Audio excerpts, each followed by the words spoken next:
Let's get into this week's audience questions. Really good questions. I actually got something like 50 or 60 when I tweeted, hey, we're building up our list of questions to answer in 2019. Send me your ideas or whatever. A lot of really, really good ones.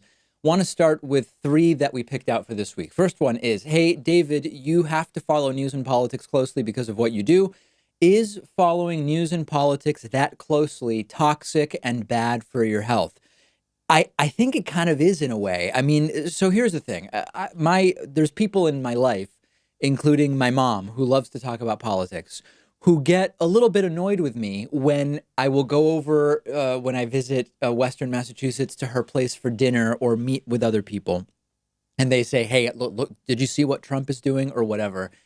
And I'm fatigued, but I don't want to have that conversation. And depending on who it is, I'll be more or less polite. But to my mom, I'll say, listen, I do this stuff all day for my job.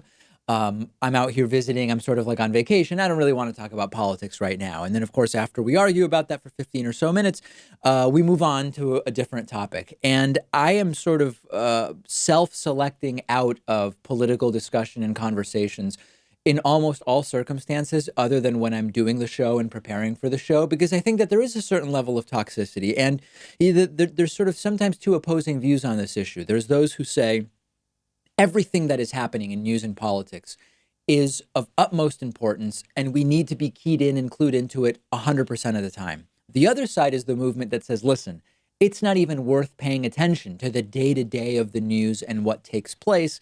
Take a bigger look, take a 6-month perspective or a year or a 5-year perspective on what it is that really matters.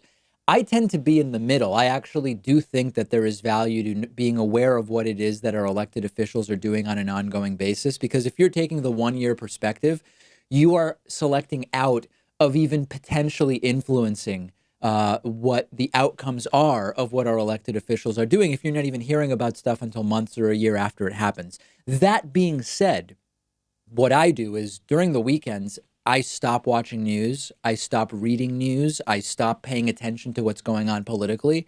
And then Sunday evening, when it's time to get ready for the Monday show, I start paying attention again and I'll do a bunch of reading and see what happened and start thinking about what I want to cover on the show.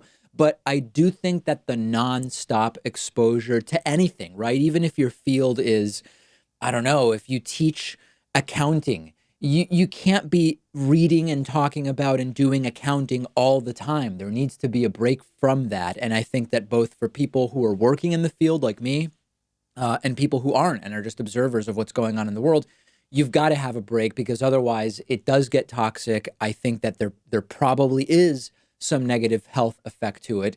And the way I do it is I really only talk about politics on the show. I don't engage almost at all in political discussions with friends or with people who meet me and find out what I do, or much to the dismay of my mom when I visit her, even with her. And I think that it's good for everybody to take some coordinated and deliberate breaks from this stuff.